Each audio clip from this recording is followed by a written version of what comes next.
حضرت مولانا جلالالدین رومی رحمتullah تعالی علیہ مثنوی شریف میں فرماتے ہیں کہ ایک کانٹا روتے ہوئے اللہ پاک سے عرض کر رہا تھا کہ میں نے صلحہ کی زبان سے سنا ہے کہ تیرا نام ستار العیوب ہے، یعنی عیبوں کو چھپانے والا، لیکن تو نے مجھے تو کانٹا بنایا ہے تو میرا عیب کون چھپائے گا؟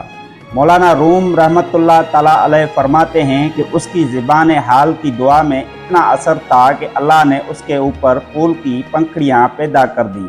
تاکہ وہ پھول کے دامن میں ہی اپنا منہ چھپا لے۔ حضرت مولانا جلال الدین رومی کہتے ہیں کہ بتائیں گلاب کے پھول کے نیچے کانٹے ہوتے ہیں یا نہیں؟